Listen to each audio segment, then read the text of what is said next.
Okay, सो जी develop क्या है? तो ये भी एक गेमिंग इंजन है, ठीक है। और ये 2D गेम्स बनाता है पूरा कंप्लीट। अब 2D गेम्स का स्ट्रक्चर होता कैसे है? क्या स्ट्रक्चर होता है जब गेम बनाया जाता है? गेम बनाने के 3 भाग होते हैं। हम इसको तो रिमूव कर दें। Thank you so much.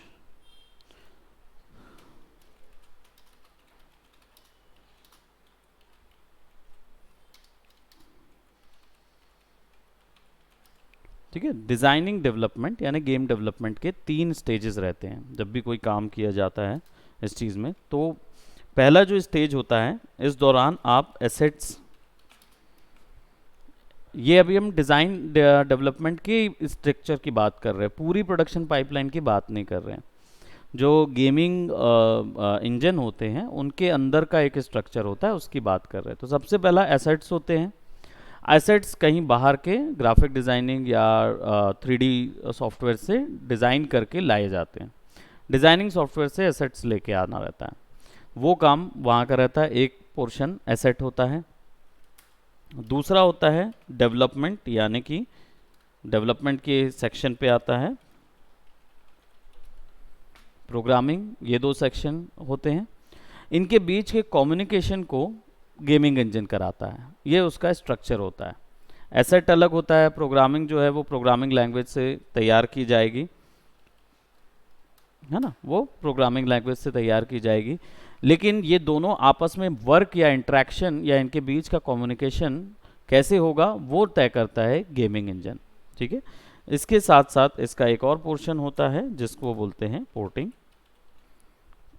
Porting का मतलब ये होता है कि गेम जब बन जाता है या गेम डेवलपमेंट स्टेज में होता है, तब आप डिसाइड करते हैं कि ये गेम एक्चुअली किस कंसोल में दिखाया जाएगा, यानी कौन से डिवाइस में इसको प्ले करना है। तो चाहे हो सकता है पीसी हो, मोबाइल हो या कोई भी अदर सॉफ्टवेयर हो, ठीक है। सो हम यूज़ कर रहे हैं जी develop as a gaming engine. सबसे पहली चीज़ तो फ्री ऑफ कॉस्ट है गेमिंग इंजन जो जी डेवलप है, इसमें कोई कॉस्टिंग नहीं है। प्लस इसके साथ साथ आपको काफ़ी अच्छा सपोर्ट भी मिलेगा ऑनलाइन। इनकी वेबसाइट में इनके पूरे ट्यूटोरियल्स हैं, तो जितने भी ये एक्शंस प्रोवाइड करता है वो सारों के सारे के एक्स्ट्रा सपोर्ट और ट्यूटोरियल भी है। सैम्पल टेम्पलेट्स भी अवेलेबल हैं, तो जिस पे आप डायरेक्ट वर्क कर सकते हो प्ले अलोंग करके, ठीक है। प्लस जी डेवलप जो है ये यूज़ करता है आपका एक्शन स्क्रिप्ट, ठीक है। एक्शन स्क्रिप्ट यूज़ करता है टू प्ले प्रोग्रामिंग के लिए। तो जितना भी प्रोग्रामिंग होगी वो हम एक्शन स्क्रिप्ट में करेंगे। प्लस ये किस टाइप की लैंग्वेज है, तो प्रोग्रामिंग लैंग्वेज के साथ अपना पहले कभी कुछ रहा है? पाइथन पढ़े थे। पाइथन किस टाइप की प्रोग्रामिंग लैंग्वेज है? एडवांस नहीं, एडवांस तो टर्म है उसके लिए, लेकिन ये किस टाइप की है? बेसिक प्रोग्रामिंग लैंग्वेज कौन कौन सी थी अगर बेसिक और एडवांस की बात करें? ये सब एडवांस लेवल की है। पुरानी जो बेसिक लेवल की प्रोग्रामिंग लैंग्वेज थी उसमें सबसे पहली आती है बेसिक।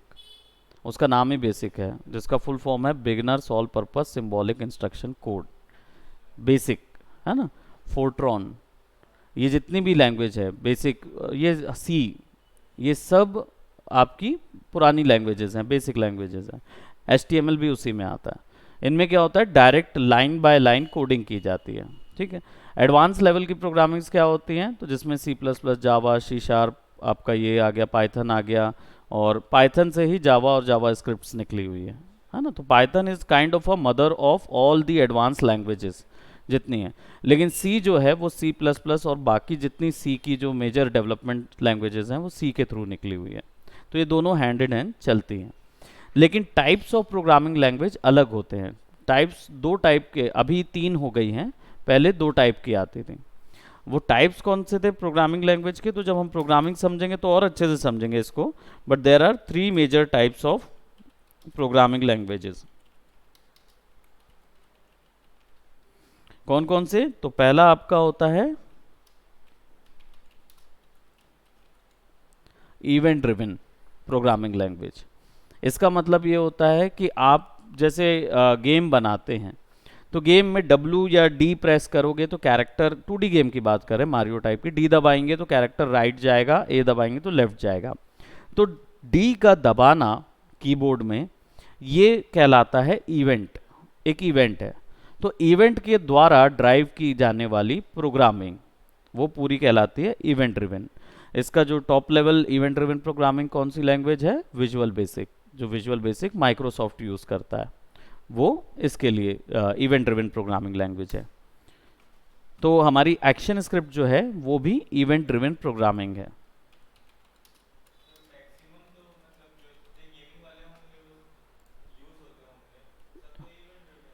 नहीं, दोनों यूज़ करते हैं, डिपेंड करता है।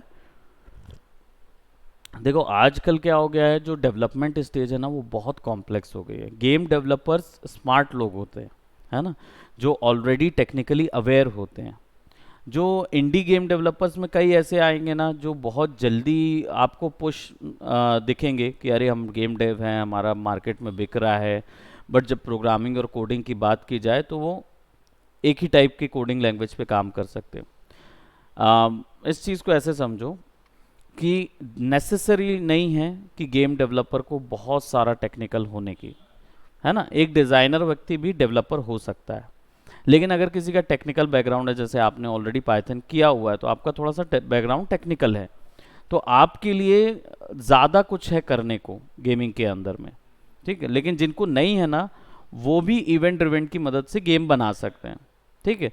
तो ये कोई रूल नहीं है कि उसको होना चाहिए, लेकिन इवेंट ड्रिवन प्रोग्रामिंग जो है वो ज़्यादा यूज़ की जा रही है कैजुअल डेवलपर्स के द्वारा। जो कैजुअल गेम्स बनते हैं ना, इसमें ऑप्शन सेलेक्ट कर दिया, वही वाले कि एक ऑप्शन सेलेक्ट करो उससे कुछ नया निकलेगा, फिर दूसरा ऑप्शन है वो वाले, है ना, या वो मैच मेकिंग वाले गेम आते हैं, बस वही। तो वो नॉर्मल इवेंट ड्रिवन प्रोग्राम्स में हो जाते हैं। लेकिन अब क्या हो गया है कि अब मैसिव प्रोडक्शन हो गया है गेम्स का, तो इस समय पे क्या होता है, मोर कॉम्प्लेक्स आर्टिस्ट घुस रहे हैं, टेक्निकल आर्टिस्ट आ रहे हैं, मेजर कॉम्प्लेक्स आर्टिस्ट। तो वो क्या यूज़ करते हैं, जो नेक्स्ट लैंग्वेज होती है, पाइथन भी है, ऊप्स। ऊप्स का मतलब होता है, हम इसको ऊप्स बोलते हैं,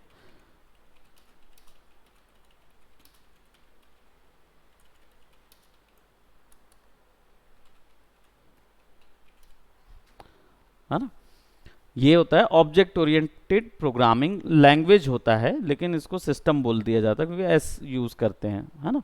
इसका मतलब यहाँ ये होता है कि फॉर एग्जांपल इवेंट के लिए हमने बात की कि भाई फॉर एग्जांपल बहुत ही सिंपल वे में इसको समझते हैं। इवेंट ड्रिवन प्रोग्रामिंग लैंग्वेज जो होती है वो क्या होती है कि जैसे कार एक यहाँ से गुजर रही है, तो कार अगर यहाँ से लेफ़्ट टर्न लेगी, हमारे एरिया से लेफ़्ट टर्न लेगी, तो ये इवेंट हुआ, ठीक है, कि लेफ़्ट टर्न लेगी तो हम बाहर निकलेंगे, या हमने कार ने हॉर्न बजाया तो हम बाहर निकले, तो कार ने हॉर्न बजाया, ये इवेंट हुआ, तो उससे ड्रिवन हुए कि हम वहाँ जाके हाई करेंगे, जो भी उसमें।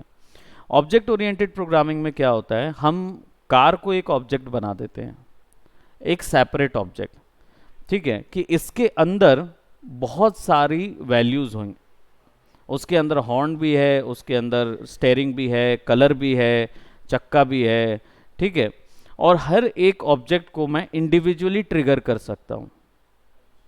तो क्या होगा, अभी तो इवेंट के कारण क्या होगा, कार का हॉर्न बजना, मेरा जाना, बस इतना ही हो सकता है ना, सिंगल ड्रिवन होता है।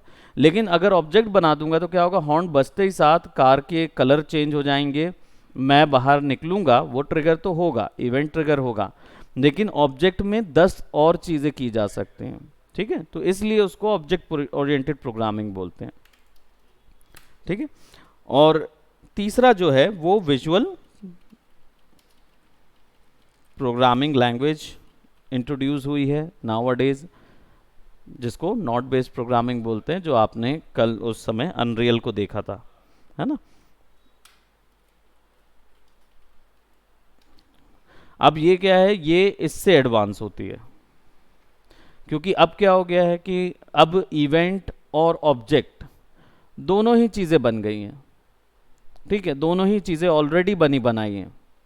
तो अब इनको एक पैकेज में करके उनसे आप अलग प्रोग्रामिंग वैल्यूज़ निकाल सकते हो। यानी ये दोनों आपस में जुड़ गए, एक पैकेज हो गया है। अब इन पैकेज को नोड के फॉर्म पे बना के रख दिया गया है, तो एक बार में आप मल्टीपल चीज़ें कैलकुलेट कर सकते हो, यानी सिमुलेशन वगैरह आसानी से क्रिएट कर पाओगे। क्योंकि अब आपको बार बार कार की कोडिंग नहीं करनी है, वो बस कार की ऑलरेडी कोड करके सारा चीज़ करके रख दिया गया है। हाँ, बस आपको अटैच करते जाना है कि ये कार यहाँ से आगे जाएगी एंड यहाँ पे हॉर्न बजाएगी तो 10 घर बाद की दूसरी कार का कलर चेंज हो जाए या जो भी है ना। तो अब मल्टीपल फ्री वैल्यूज़ में काम किया जा सकता है, बैक एंड फोर्थ। ठीक है, तो अब ये इससे एडवांस लैंग्वेज आ गई है, मशीन लैंग्वेज की स्थिति में इसको काउंट किया जाता है।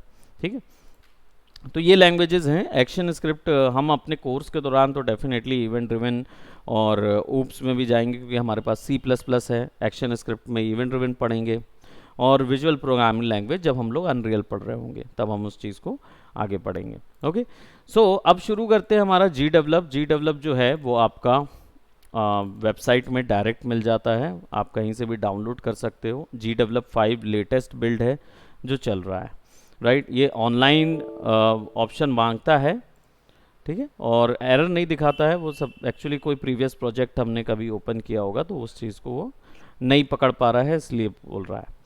यहाँ पे हमारे पास ट्यूटोरियल वगैरह सारा हेल्प पहले ही अवेलेबल है, ठीक है। बट हम शुरुआत करेंगे ब्लैंक से, जैसे ब्लैंक से कोई प्रोडक्ट क्रिएट करना है। सो अब इसका इंटरफेस क्या है, बहुत ही सिंपल है। ये स्प्लैश स्क्रीन है शुरुआत करने के लिए। यहाँ पे बिल्ड ऑप्शन है, तो बने बनाए जो टेम्पलेट्स हैं उन पे काम कर सकते हो।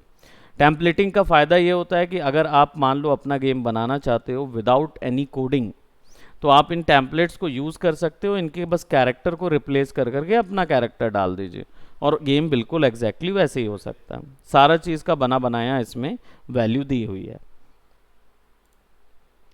लर्न सेक्शन फॉर ट्यूटोरियल, हाँ आप अपनी पूरा देख सकते हो, अपनी मर्जी से चेंज भी कर सकते हो। तो सारा मॉडिफिकेशन सिस्टम वहाँ मिलेगा, तो आपको दिमाग नहीं लगाना पड़ेगा मैकेनिक्स का। वो मैकेनिक्स ऑलरेडी वहाँ उसने बना के रखा है, आप बस वैल्यू सेट करोगे कितनी वैल्यू होनी चाहिए, है ना। प्ले में ऑलरेडी जो बने बनाए गेम हैं वो आपको मिल जाएंगे प्ले अलोंग करने के लिए, और कम्युनिटी भी काफ़ी हेल्पफुल है। किसी भी जगह पे जुड़ के आप इससे देख सकते हो कि कम्युनिटी क्या कर रही है, और आप जो भी बनाओगे वो इस पर सेल आउट भी कर सकते हो, इन पे भेज भी सकते हो, ठीक है। सो गेटिंग स्टार्टेड में जाएंगे और स्टार्ट बिल्डिंग डायरेक्टली ऑप्शन भी है यहाँ पे। हमने अभी कोई साइन इन नहीं किया हुआ है इस चीज़ में, राइट। फाइल में जाएंगे, क्रिएट में जाएंगे, न्यू एम्प्टी प्रोजेक्ट, राइट। इसको क्लिक करेंगे तो ये बोलेगा एम्प्टी प्रोजेक्ट बनाने के लिए, और यहाँ पे प्रोजेक्ट का नाम जो है वो अपलिफ्टिंग गीज लिखा हुआ है, क्योंकि ये बाय डिफ़ॉल्ट एक नाम है। हम इसको GDev CLS 001 पहली क्लास है हमारी, जाएगा वो वहीं पे जहाँ पे इसका कंटेंट फोल्डर है। आप चेंज भी कर सकते हैं। क्रिएट प्रोजेक्ट करेंगे and it will give us something like this, ठीक है। अब इसका इंटरफेस समझने के लिए सबसे पहले तो मेन्यू बार बहुत छोटा सा है, क्योंकि यहाँ पे कोई भी मेन्यूज़ नहीं है, ज़्यादा मेन्यूज़ नहीं है इधर। सारा कुछ जो है वो एक्सेस होगा इतने ही हिस्से में, और कुछ नहीं है, एक्स्ट्रा आपको कुछ नहीं लगेगा। 3 पैनल्स हैं, होम, अनटाइटल्ड अनटाइटल्ड सीन और अनटाइटल्ड सीन इवेंट्स। ये हिस्सा जो है ये आपका मेन गेम का स्क्रीन है, ठीक है, और ये पूरा हिस्सा यूटिलाइज किया जा सकता है। इनफाइनाइट एरिया है, यूज़ कर सकते हैं, ठीक है। और ये जो हिस्सा है अनटाइटल्ड सीन इवेंट्स, यहाँ पे प्रोग्रामिंग होती है उस गेम की। तो जिस भी सीन से वो जुड़ा हुआ है उसके सीन इवेंट्स में जाके आप उसके लिए प्रोग्रामिंग कर सकते हो। ये बाय डिफ़ॉल्ट कनेक्टेड होता है, ठीक है। इसमें कैसे प्रोग्रामिंग करना है वो भी देखेंगे। यहाँ पे कुछ टैब्स हैं, यहाँ से आप गेम पब्लिश कर सकते हो इस टैब से, ठीक है।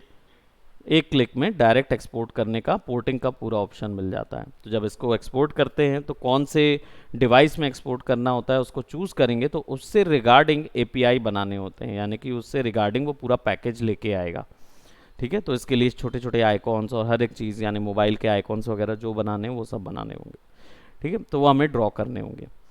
प्रीव्यू में गेम बना रहे हैं तो हमारा किस तरीके से प्ले हो रहा है वो प्रीव्यू हम यहाँ से बनाएंगे। और यहाँ पे डीबगर होता है, यानी कि गेम जब गेम में कोई एरर आता है और मान लो वो एरर जो है वो इनफाइनाइट एरर है, यानी कि आपको प्ले भी नहीं करने दे रहा और बार बार कॉल हो रहा है, या प्ले करते ही समय, गेम को प्ले करते समय कहीं पे आपको कोई एरर आ गया तो आप यहाँ पे क्लिक करके एक डीबगर ऑप्शन ओपन होता है, वो आपको यहीं ले जाता है जहाँ पे आप फिक्स कर सकोगे उस प्रोग्रामिंग को। यहाँ पे ऑब्जेक्ट्स हैं, ठीक है। कौन से ऑब्जेक्ट्स हैं? यानी कि एसेट ऑब्जेक्ट्स नहीं है, एसेट ऑब्जेक्ट्स नहीं है, नहीं, एडिटर्स हैं, ये पूरे एडिटर हैं। यानी कि यहाँ पे सीन को एडिट करने के लिए अलग से एक एडिटर मिल जाएगा, है ना, और लेयर्स को एडिट करने के लिए अलग से एडिटर मिल जाएगा, यहाँ पे प्रॉपर्टीज़ पैनल के लिए अलग से प्रॉपर्टीज़ पैनल मिल जाएगा। यहाँ जाएंगे तो ऑब्जेक्ट जो आपने बनाया हुआ है उस ऑब्जेक्ट की एडिटिंग करने के लिए यहाँ पे ऑप्शन मिल जाएगा। Similarly open the object editor, तो ऑब्जेक्ट एडिटर्स मिल जाएंगे। लेकिन अभी फ़िलहाल इस सीन में कुछ भी नहीं है, ठीक है। शुरुआत यहीं से होती है, इतना ही एरिया है। अब बात करते हैं इसके अंदर कोई ग्राफिक ऐड करने का, ठीक है। तो इसके लिए गेम के बहुत सारे टाइप्स होते हैं, ठीक है। इसकी एक थ्योरी सेक्शन भी होगा हमारा जिसमें हम इस चीज़ को समझेंगे कि गेम्स के टाइप्स क्या क्या होते हैं, किस टाइप के होते हैं। बट ऑल इन ऑल हम जानते हैं कि आइडिया हमें है अमूमन कि किस तरीके के गेम्स होते हैं। सो एक सबसे जेनेरिक गेम हमने जो सुना हुआ है वो है मारियो, ठीक है। मारियो किस टाइप का गेम है? ठीक है, ये एक साइड स्क्रॉलर गेम है, ठीक है, ये हम जानते हैं। साइड स्क्रॉलर का मतलब क्या होता है? ये उसका जॉनरा होता है, कैटेगरी होती है कि ये साइड स्क्रॉलर। इसका मतलब ये होता है कि कैमरा जो है वो साइड में स्क्रॉल करेगा, कैरेक्टर जहाँ जहाँ जाएगा वहाँ वहाँ वो स्क्रॉल करेगा। साइड स्क्रॉलर इसलिए क्योंकि ये टॉप डाउन ऊपर नीचे नहीं जाता है, ये केवल लेफ्ट टू राइट ही जाता है, इसलिए होता है। अब यहाँ मारियो में इमेजेस में हम देख रहे हैं कि मारियो का जो स्टिल्स गेम्स, अभी तो ये जो सेक्शन था ये मारियो का सेक्शन था, ठीक है। तो इसमें जो प्लेटफॉर्म है वो आप देख रहे हैं, इन हिस्सों को प्लेटफॉर्म बोलते हैं। कुछ कॉमन टर्मिनोलॉजीज होती हैं, ठीक है, गेमिंग इंजन के अंदर कुछ कॉमन टर्मिनोलॉजी होती है, उसको समझेंगे और फिर हमारा ग्राफिक एक तैयार करेंगे फॉर दी गेम्स, ठीक है। तो हमारे पास कॉमन टर्म की बात करें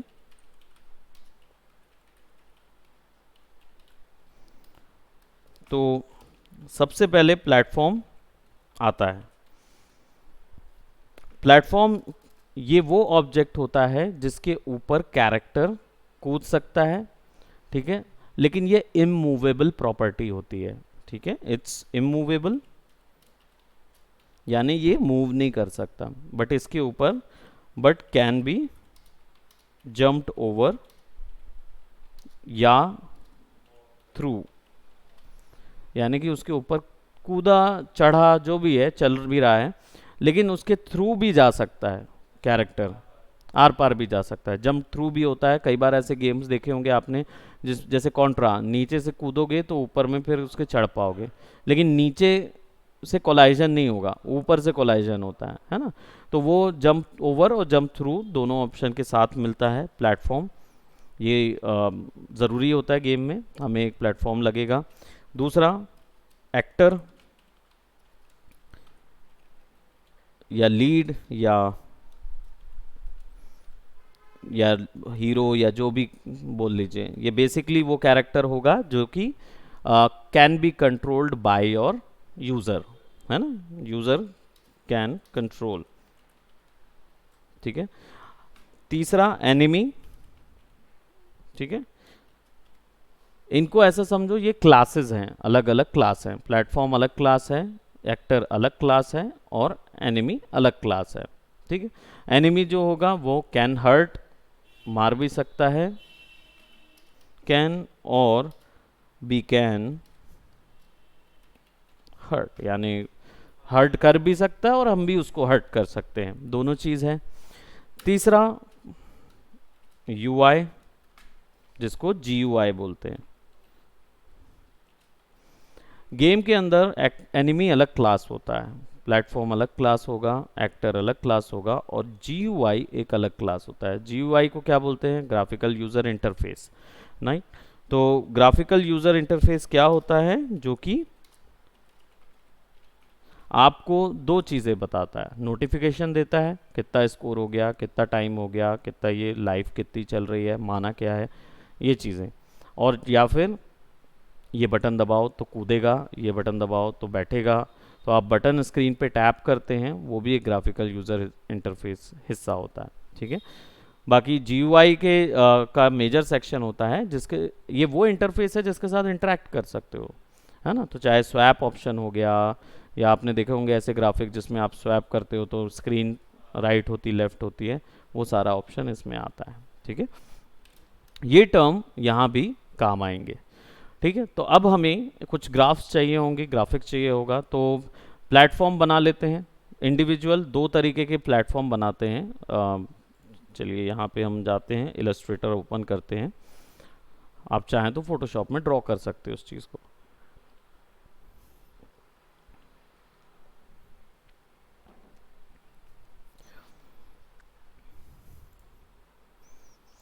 और यहाँ पे हम A4 साइज में ही प्लेटफॉर्म ड्रॉ करेंगे। अब गेमिंग का प्लेटफॉर्म के लिए तो वैसे भी आई थिंक प्रीवियस सीखे थे, कुछ बनाए थे ना, पिक्सल में बनाए थे। ग्रिड में बनाना होता है तो कोई भी एक यूनिफॉर्म ग्रिड में बना सकते हो उसको आप, है ना। अभी ये बहुत बड़ा ग्रिड है ना, लेकिन हमने इसको एक ग्रिड में बना लिया है। इसको हम यूज़ करेंगे वहाँ पे, और इसको एक कलर दे देते हैं,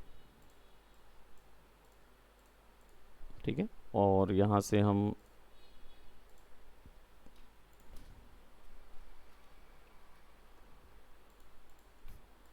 रिमूव कर देते हैं।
है 3 लेयर्स में हमने इसको बना दिया है। अब चाहें तो आप जितना डिटेल्स के अंदर देना चाहते हैं, लेकिन हमारे पास क्या आ गया है, यहाँ पे एक हमारे पास प्लेटफॉर्म आ गया है। अब ये प्लेटफॉर्म को लगा के देखना होता है कि ये अगर टाइल पे आता है तो ये बराबर फिक्स होता है कि नहीं। नहीं हो रहा है, दैट मीन्स आपको यहाँ से इसको फिक्स करना होगा।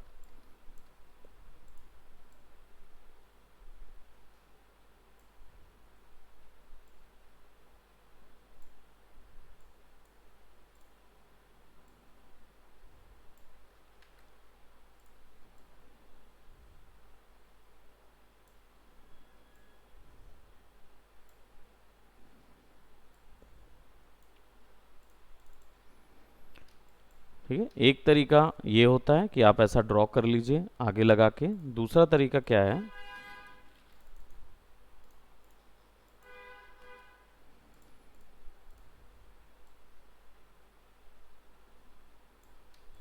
राइट, ऐसा लगाया,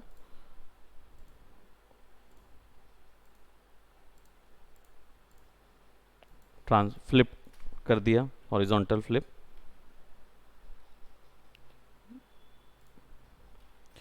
ठीक है, अब वो आपस में जोड़ सकते हो, नीचे से भी वो हमने इधर जोड़ दिया था तो वो भी जोड़ सकते हैं अपन, है ना। और ये यहाँ से तो बिल्कुल परफेक्ट जुड़ेगा ऐसा, ठीक है। सो इस पूरे को लेके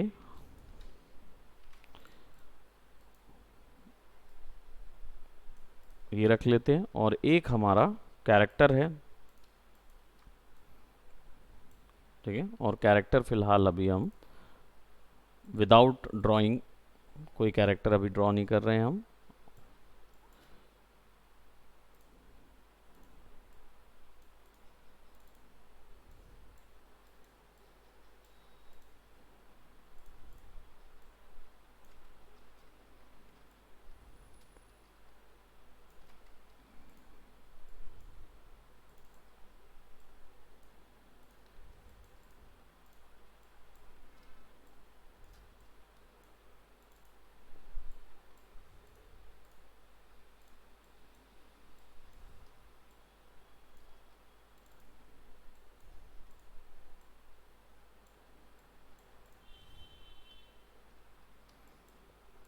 है ना। और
थोड़ा सा हम यहाँ पे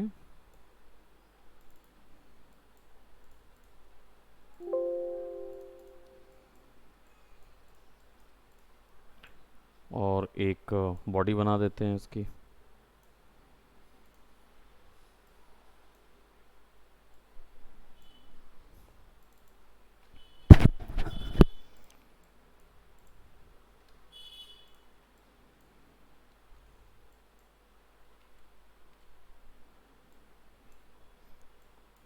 तो एंग्री बर्ड वगैरह के पूरे इसी से बने हुए हैं ना, शेप से, क्या बोलते हैं, इलस्ट्रेटर में ड्रॉ किए गए हैं।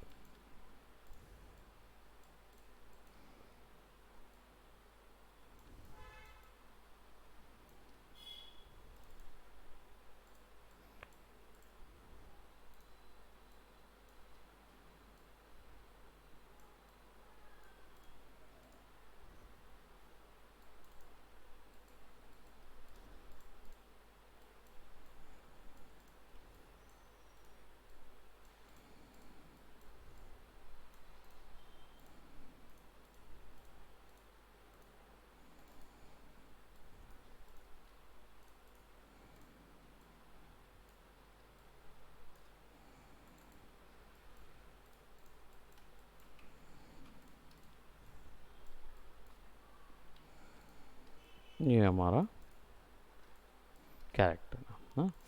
और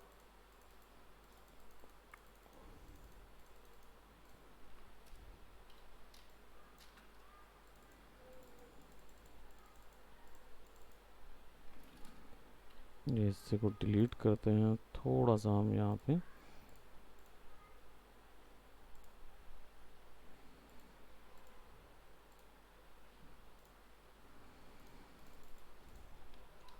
कर लेते हैं।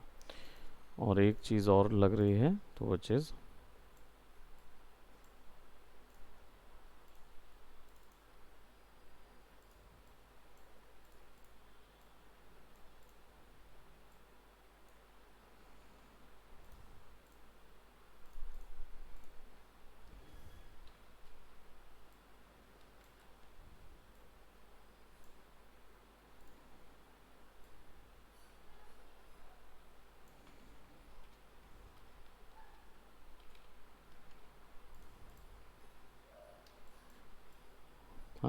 बन गया हमारा कैरेक्टर।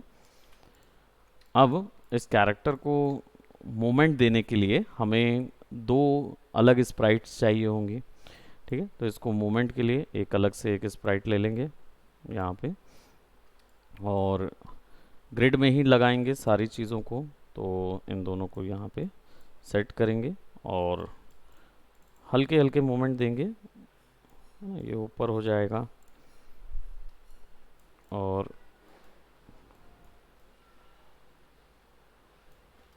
ये जो सेक्शन है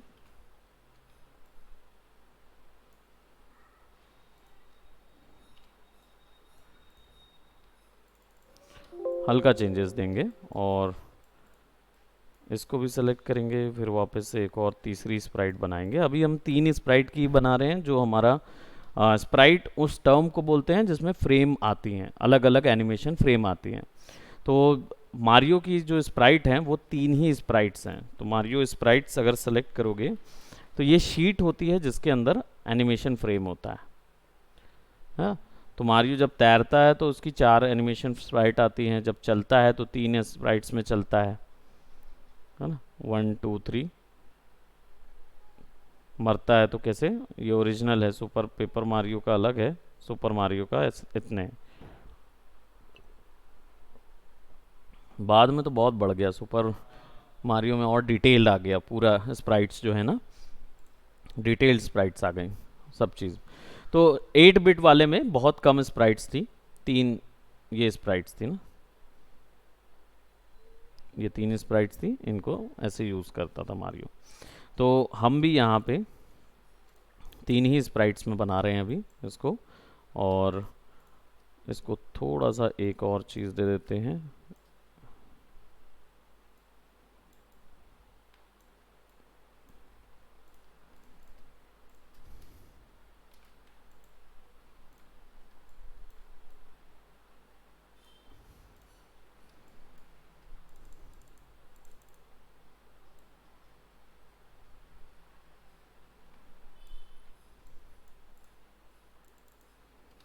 तो हमारे पास 3 ऑप्शन आ गए हैं।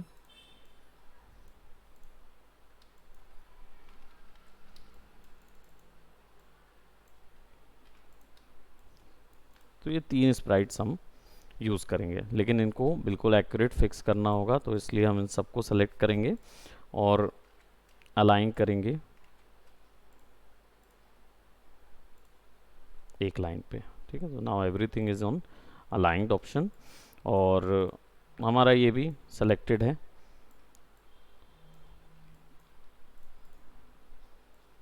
इनको भी ग्रुप कर देते हैं, ठीक है।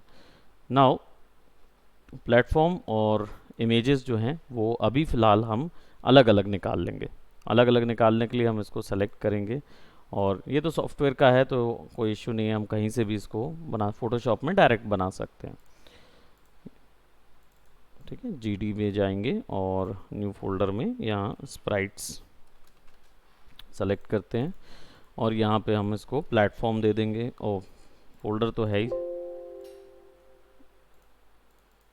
सेलेक्ट फोल्डर और स्प्राइट का नाम दे देंगे प्लेटफॉर्म, ठीक है। और इसको एक्सपोर्ट कर देंगे पीएनजी में।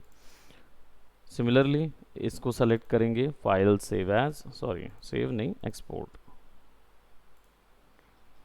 और इसको नाम दे देंगे स्प्राइट 01, या जो भी कैरेक्टर का नाम है, तो बर्ड अंडरस्कोर 01। अब आप लीड का जो भी नाम देना चाहें वो दे सकते हैं, ठीक है। इसको यहाँ पे करेंगे, फाइल एक्सपोर्ट सिलेक्शन, और सेम नाम को कॉपी करके इधर पे दे देंगे और इसको 02 कर देंगे। इसको भी सेलेक्ट करेंगे, फाइल एक्सपोर्ट, और यहाँ पे 03 देन एक्सपोर्ट कर देंगे। तो हमारा सारा एसेट एक्सपोर्ट हो गया। अब उसे यहाँ कैसे लाना है, तो यहाँ लाने के लिए हमें ऑब्जेक्ट्स बनाने होंगे उनके, ठीक है। तो जब objects add a new object करेंगे तब हमारे पास ढेर सारी क्लासेस मिलती हैं, जिन क्लासेस के अकॉर्डिंग आप तय करते हो कि कौन सा प्रोडक्ट है ये। तो स्प्राइट प्रोडक्ट है, यहाँ पे एक्टर, कैरेक्टर, लीड, स्प्राइट, इसी को बोलते हैं। हाँ, सब इसी को बोलेंगे, बस एनिमी का अलग से एक क्लास डाल देंगे उसके अंदर, है ना। तो अभी हमारे पास स्प्राइट है, ठीक है। इस पे क्लिक करेंगे तो क्योंकि ये ऑब्जेक्ट जो है एनिमेटेबल है और दौड़ सकता है या इमेज होल्ड कर सकता है, तो इसके लिए फिर इसको स्प्राइट देंगे और इसको हम प्लेटफॉर्म ही पहला ले लेते हैं। हम और कोई चीज़ नहीं डालते हैं, हम प्लेटफॉर्म ऑब्जेक्ट लेते हैं। ऐड एनिमेशन पे जाते हैं। ऐड एनिमेशन पे जाएंगे, जैसे डिलीट कर देता हूँ इसको, तो ये ऑप्शन आएगा, ऐड एनिमेशन पे क्लिक करो। अब इसमें क्या होगा, ये ऑप्शन देता जाएगा आपको कितने स्प्राइट्स में एनिमेट हो रहा है। तो ऐड करेंगे तो ये हमारा जीडी में डला हुआ है, तो ये डलेगा student class work GD sprites platform. Open करेंगे, ओके।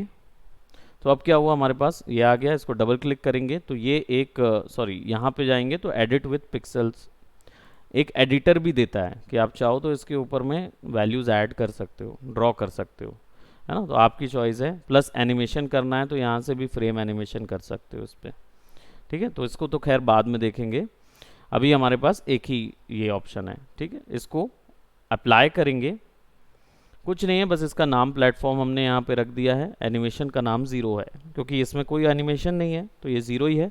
और इसको अप्लाई कर देंगे। यहाँ पे नीचे पे edit collision mask, edit points और एडवांस ऑप्शंस हैं, इसको हम आगे एक्सप्लोर करेंगे।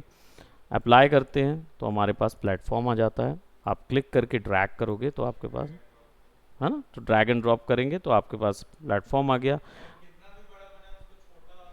कर सकते हो, नहीं साइज इशू नहीं है। इसमें स्प्राइट दो टाइप की होती हैं, तो वो आगे हम लोग देखेंगे कि कौन से दो टाइप के हिसाब से बनाना पड़ता है। लेकिन साइज इशू कोई नहीं है, आप वेक्टर में बनाया, आप बड़ा या छोटा कैसे भी इमेज को लाके करो, कोई दिक्कत नहीं है ना। छोटा करना चाहो छोटा बना लो, बड़ा करना चाहो बड़ा कर लो, ठीक है। तो हमने यहाँ पे क्या किया, इसको एक इमेज को लाके इधर पे रख दी।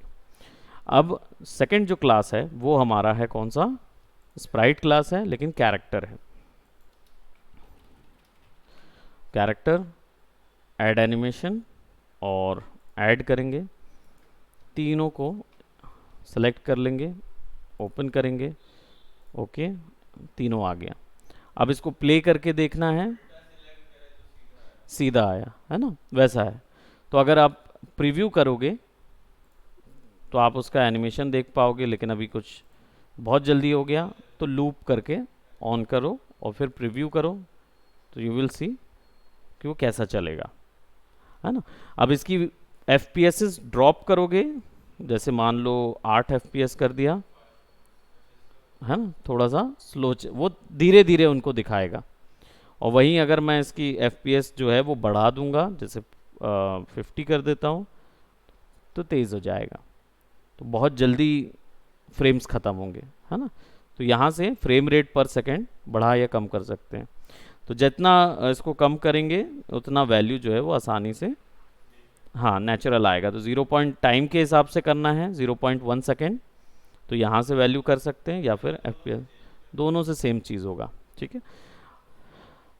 ओके कर देंगे तो अब ये हमारा कैरेक्टर तैयार है। इसको अप्लाई कर दोगे तो ये यहाँ आ गया। देन इसको बता दो कि ये कहाँ पे रहेगा। अब इसको चेंजेस को चेक करना है तो प्रीव्यू पे क्लिक करिए, तो आपके पास जो भी वैल्यू आएगी वो ऐसी आती रहेगी। क्योंकि हमने लूप चेक किया था तो अब वो टाइमिंग लूप होती रहेगी पूरे टाइम, है ना। सो अभी कैरेक्टर चल नहीं पाएगा, ना ही उसमें कोई ऑप्शन, क्योंकि तो अभी केवल स्प्राइट लाके हमने रखी हुई है, अभी हमने उसको मूव नहीं कराया या जंप नहीं कराया, ठीक है। तो वो चीज़ नहीं है इसके अंदर। सो वो चीज़ कराएंगे लेकिन नेक्स्ट क्लास में, ओके। सो अभी के लिए यही रहेगा। और एक और क्लास ऐड कर देते हैं, यानी कि एक और चीज़ टेक्स्ट ऐड कर देते हैं। यहाँ पे टेक्सटिंग के लिए जाएंगे हम, इसमें सीखेंगे कि अपना फॉन्ट कैसे बनाते हैं, है ना।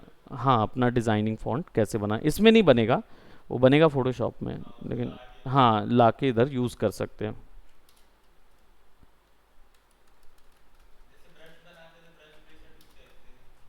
हाँ, बस उसकी शीट बनती है, उसका TTF फॉर्मेट बनाना होता है, तो पहले उसको शीट में कन्वर्ट करते हैं, फिर शीट से ग्राफिक को ले जाना पड़ता है ऐसी साइट में या ऐसे सॉफ्टवेयर में जो TTF बनाता हो, तो फिर वो उसकी टीटीएफ बनाता है, ग्लिफ बनाता है, तब जाके आपके पास आपकी मर्ज़ी का फॉन्ट बनता है। तो वो एक ऑप्शन रहता है जो करते हैं। तो आवर फर्स्ट प्रोजेक्ट नाम से हम इसको सेव कर देते हैं और इसका न्यू टेक्स्ट ही रख सकते हैं अभी फ़िलहाल के लिए। कौन सा फॉन्ट इसमें यूज़ करना है, वो फॉन्ट जो है वो आप जब इसकी सेटिंग्स पे जाओगे तो अप्लाई कर सकते हो। तो जैसे इस पे मैंने इसको सेलेक्ट किया तो यहाँ पे हमारे पास आया है, एडिट ऑब्जेक्ट पे जाएंगे, आई थिंक इधर पे ये है फॉन्ट का, तो चूज़ फाइल करोगे तब उसको सेलेक्ट करने का। हाँ, हाँ बना बनाया नहीं है, आपको लाना पड़ेगा वहाँ से, सब चीज़ खुद बनाना है ना। और इसका साइज़ जो है वो हम बढ़ा सकते हैं, तो यहाँ से सेलेक्ट करके बढ़ा देते हैं 200। लिया है? हाँ लिया, ये रखिए। अब देखो यहाँ पे ऑब्जेक्ट जो हैं वो जी ऑर्डर में सेट नहीं है।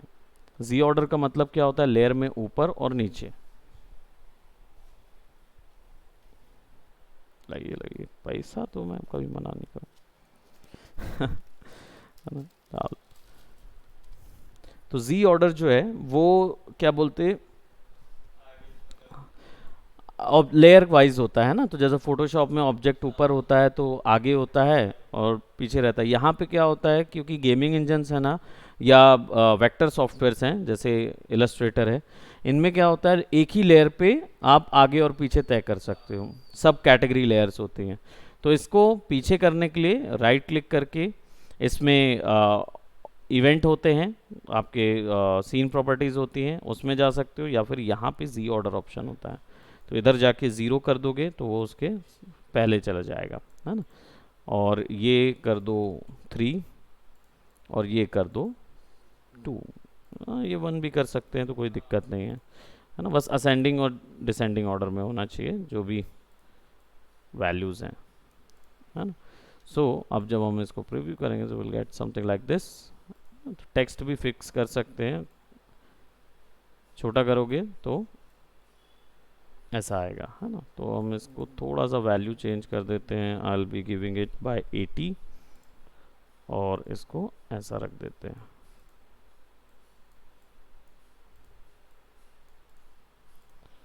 सो दैट जब हम गेम के बेसिक स्ट्रक्चर तैयार कर रहे होंगे तब हम बेसिकली इसमें क्या जंप इवेंट देंगे और स्कोर इवेंट देंगे कि आप जंपिंग टाइम पे करते जाएं तो वो स्कोर बढ़ता जाएगा, है ना? वो वाला आगे देखेंगे, एक बेसिक गेम तैयार करेंगे फिर उसके बाद आगे बढ़ाते जाएंगे इसी चीज़ को।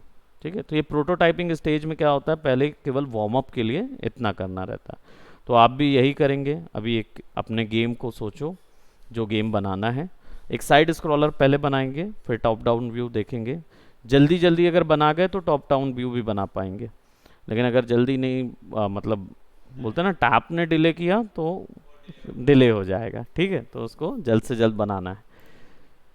सो दैट्स इट फॉर टुडे। इस फाइल को सेव कर देते हैं, ऑलरेडी वो सेव्ड है पहले, तो कंट्रोल एस बस दबाना होता है, प्रोजेक्ट प्रॉपरली सेव्ड हो जाता है।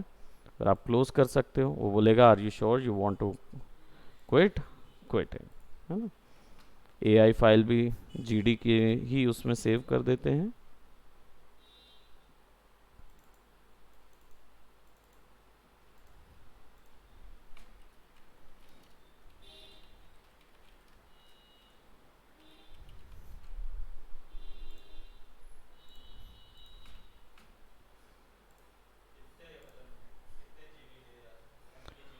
ये ज़्यादा से ज़्यादा एमबीज़ में आएगा, 700-800 एमबीज़ का आएगा, क्योंकि ये इंजन जो है ना वो उतने नहीं, 3D इंजन बहुत बड़े होते हैं, है ना। तो अनरियल अगर